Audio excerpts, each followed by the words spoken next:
Low IQ, colonial exploitation, corrupt governments, bad geography, disease. All are theories that try to explain why Africa is poor. Each theory is armed with evidence, but the moment you hold them against history and the world as it exists today, these answers start sounding like assumptions. Although, before we can even test them, we have to admit something most people would rather skip past. Everyone views European colonialism as the most barbaric act in human history, and fueling that judgment is a quiet ignorance about Africa's own hand in it. We forget it was African kingdoms themselves who made it possible, fighting each other, siding with Europe for support against their neighbors. It wasn't until everyone was equally crushed under the same boot that they finally united and fought back. Unfortunately, that inconvenient detail rarely makes it into the story we tell ourselves. It's only because we judge through a modern lens, one riddled with hindsight and cultural bias, that the past looks purely evil, even as the same patterns continue today under a different guise. We reserve our harshest judgment for Europeans, simply because they're the most recent to the crime scene. And in doing so, we mask the very real advancements that came bundled with the damage. Europeans brought in technology not seen before their arrival. Thanks to them, Africa now had railways, refineries, hospitals, roads, all of which visibly improved people's lives. Although admitting that doesn't excuse the damage, it just complicates the story we like to tell about who the villains were. Most civilizations never rose independently, and none of them started from some graceful, untouched beginning.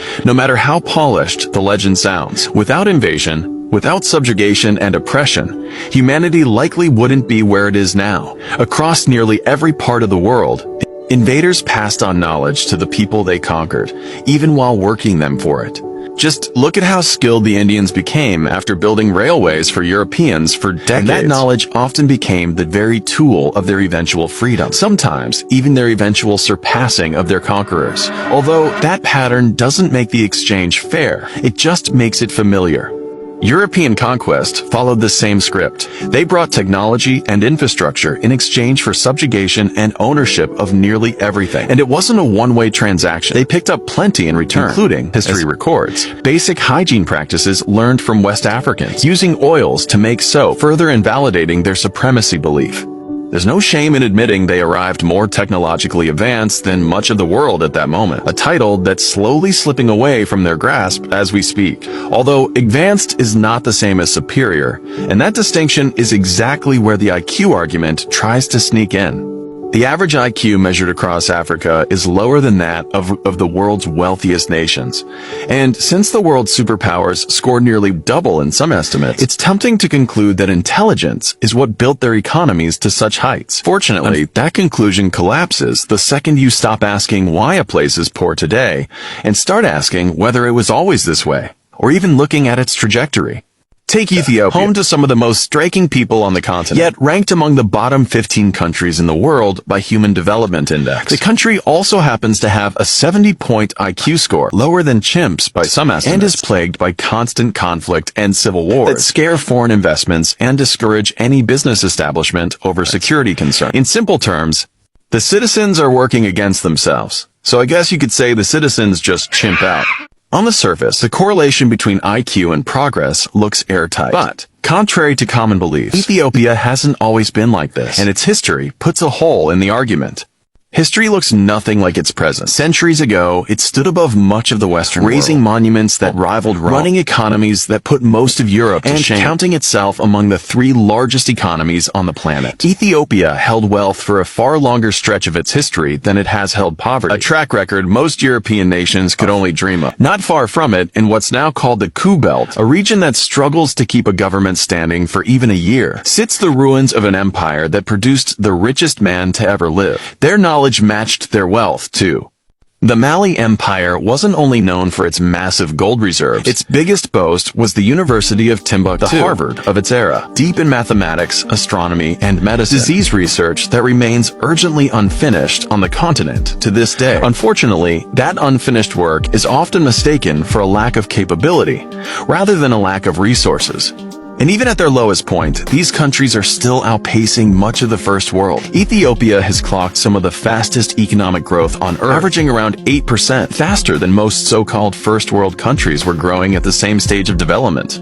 At that rate, it was on a real path toward first world status. If not for the civil wars that keep interrupting the climb, they just can't seem to get along with each other and work towards a common goal. So maybe they are less intelligent than chimps. I guess that's why they just love chimping out. Although, let's entertain the opposite theory for a moment, that somehow these nations grew cognitively slower, falling behind while the rest of the world raced ahead. Because even under that theory, Africa is still making an impressive comeback, evolving cognitively at a pace the developed world simply cannot match. And Kenya proves it. Between 1984 and 1998, a 14-year study conducted in the Embu district by UCLA researcher Tamara Daly recorded a 13.85-point IQ gain on the Raven's progressive matrices, the largest jump ever documented anywhere in the world at that time, outpacing every developed nation on record, where gains crept along at roughly 3 points per decade. And no, before the conspiracy corners of the internet start typing, the researchers weren't part of some hidden agenda. This is documented, peer-reviewed science, not a talking point. Although, if intelligence really drove economic outcomes the way the theory claims, this kind of gain should have changed everything by now. So now we conclude with the weakest explanation on the table, one that unknowingly reinforces the most prominent belief: disease theory. So thin it barely survives contact with its own history, especially once you put Europeans back in the picture. When they first arrived in Africa, tropical disease killed them off in staggering numbers, slowing their exploration and conquest, though it never fully stopped them.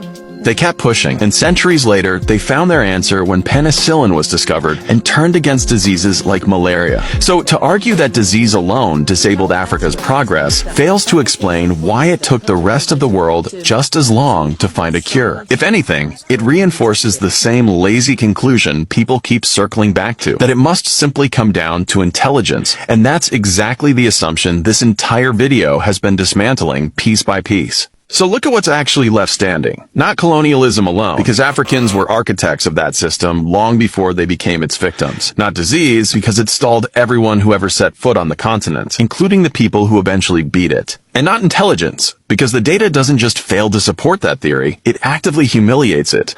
An entire nation gaining more IQ in 14 years than the developed world gained in a century. Every explanation we've been handed isn't wrong because it's a lie. It's wrong because it mistakes a chapter for the whole book. Ethiopia was an empire before it was a headline about famine. Mali produced the richest man in history before it became a punchline about coups. These aren't stories of a continent that failed to develop. They're stories of a continent that already did, more than once, and simply hasn't been allowed to finish the next chapter in peace. So the real question was never why is Africa poor, because it's only a matter of time before it completely flips the script.